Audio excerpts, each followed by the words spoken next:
Ketika ampunan Allah Subhanahu wa taala telah kita terima, taubatan nasuha telah diterima oleh Allah Subhanahu wa taala, maka kita harus memahami tentang macam-macam dosa sehingga kita tidak terjerumus ke dalam lubang yang sama.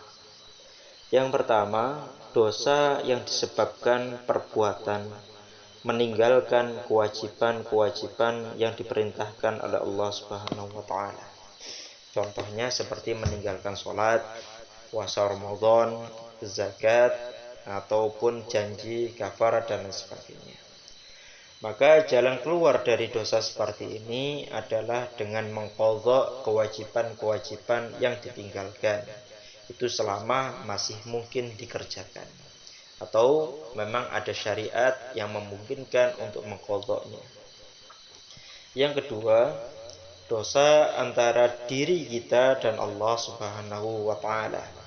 Seperti meminum khamar, makan makanan haram, makan harta riba, makan harta anak yatim, dan lain sebagainya. Jalannya untuk keluar dari dosa seperti ini adalah menyesali perbuatan dosa itu, kemudian bertekad untuk tidak mengulanginya lagi selama-lamanya. Yang ketiga, dosa-dosa antara kita dan orang lain.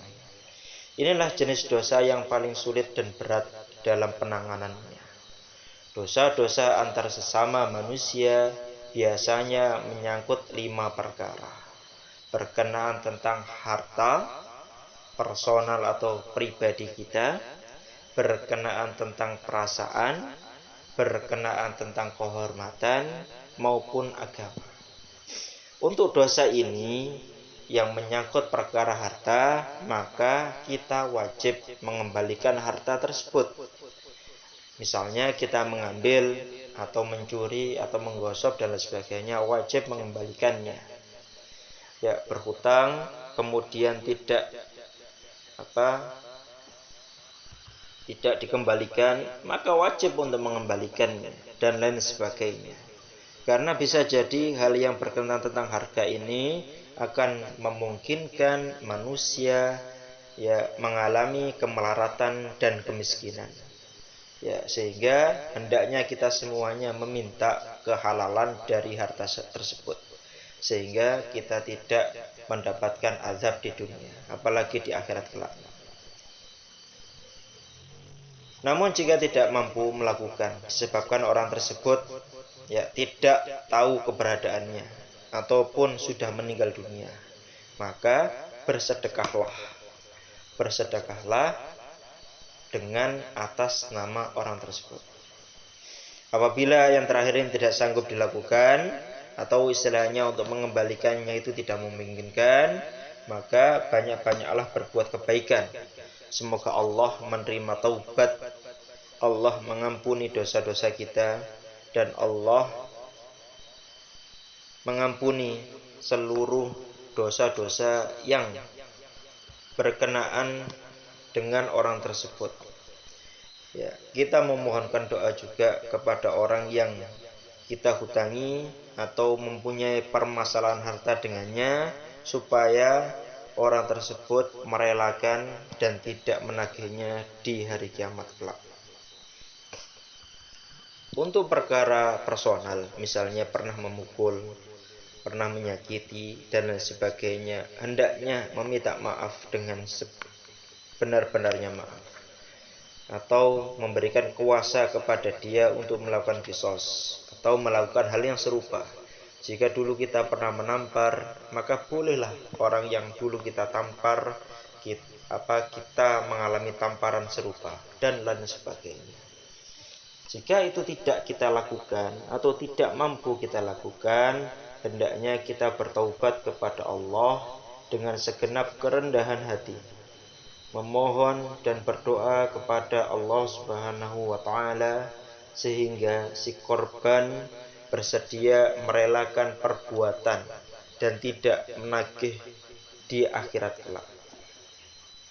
Kemudian tentang dosa yang berkaitan dengan menyakiti perasaan orang lain, misalnya menggunjing. menuduh seseorang berdusta, mencaci maki seseorang, kewajibannya adalah melakukan klarifikasi sehingga orang yang mendengarnya itu tidak menyangka bahwasannya kita berdusta dan tidak benar. Maka harus mengklarifikasi baik orang yang kita gunjingi maupun orang yang mendengarkan gunjingan kita, sehingga sama-sama clear. Ya, untuk itu minta maaf kepada orang yang kita sakiti perasaannya jika itu masih memungkinkan. Jika tidak, ya, atau ketika kita memohon maaf dan itu akan khawatir menimbulkan kemarahan dan hasutan fitnah, maka hendaklah kita bertaubat kepada Allah Subhanahu wa taala dan memohon, mengharap kepada Allah Subhanahu wa taala agar orang yang kita sakiti perasaannya itu merelakan kesalahan kita.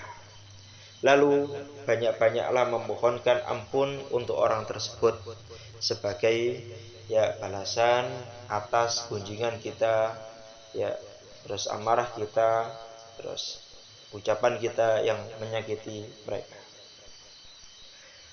Kemudian dosa yang berkaitan dengan kehormatan atau harga diri orang lain. Misalnya kita merusak nama baik seseorang, keluarganya atau yang lain sebagainya. Maka tidak ada jalan lain untuk memintakan maaf atau meminta kerelaan dari yang bersangkutan. Kemudian mengklarifikasi kepada orang-orang yang sudah kita sampaikan atau kita cemari nama baiknya. Kita secara terbuka kepada khalayak, ya, dan memohon ketulusan kepada Allah Subhanahu wa taala agar kita diampuni dosa-dosanya Allah Subhanahu wa taala, dan orang yang kita rusak kehormatannya merelakan kesalahan yang kita perbuat. Kemudian dosa yang berkenaan tentang agama. Misalnya ketika kita mengkafirkan seseorang, melontarkan tuduhan bahwasanya seseorang tersebut berbuat bid'ah, kemudian memvonis seseorang melakukan perbuatan sesat, maka dosa yang seperti ini termasuk dosa yang paling sulit penanganannya. Kita harus mengakui bahwasannya kita berdusta di depan orang yang telah kita tuduh dan meminta maaf kepada orang yang kita tuduh jika itu masih memungkinkan. Jika tidak mungkin, bertaubat dengan sebenar-benarnya taubat, karena ini adalah dosa yang paling sulit untuk ditangani. Semoga Allah memaafkan kesalahan kita dan kesalahan semua. Jadi secara garis besar bahwasanya dosa-dosa yang masih mungkin untuk dimintakan maaf, maka segeralah minta maaf. Namun jika itu tidak bisa, ya kembalikan permasalahan ini kepada Allah Subhanahu wa taala dengan memohon kepadanya sepenuh hati dan sungguh-sungguh agar Allah Subhanahu wa taala menjadikan orang yang kita sakiti memaafkan kesalahan kita semuanya. Sesungguhnya kerelaan orang yang kita sakiti itu ada pada kehendak Allah Subhanahu wa taala. Dan itu bisa jadi akan diminta pertanggungjawabannya di hari kiamat nanti. Dulu perkara yang seperti ini adalah perkara yang besar. Para ulama sangat-sangat perhatian tentang permasalahan ini. Ada seorang ulama, Abu Ishaq Al-Asfarayani. Beliau termasuk ulama yang soleh. Suatu saat beliau telah atau berkata, menceritakan kepada kita semuanya bahwasannya beliau selama lebih dari 30 tahun berdoa agar diberikan taubatan nasuha. Namun dia merasa heran kepada dirinya bahwasanya ada satu kebutuhan yang telah diminta selama 30 tahun tersebut, sampai sekarang beliau merasa belum juga dikabulkan. Kemudian suatu saat beliau bermimpi dan terdengar suara yang mengatakan kepada beliau, apakah engkau merasa heran akan hal itu? Maksudnya adalah tentang 30 tahun permintaannya itu. Tidakkah engkau memahami apakah yang engkau minta kepada Allah Subhanahu wa taala? Sesungguhnya yang engkau minta kepada Allah adalah supaya Allah mencintaimu. Bukankah engkau pun pernah mendengar firman Allah, Innallaha yuhibbut tawwabin wa yuhibbul mutatahhirin. Sesungguhnya Allah menyukai orang-orang yang bertaubat dan menyukai orang-orang yang menyucikan diri. Jadi hal ini tidak bisa dianggap remeh, karena ketika kita bertaubat maka yang kita cari adalah kecintaan Allah Subhanahu wa taala.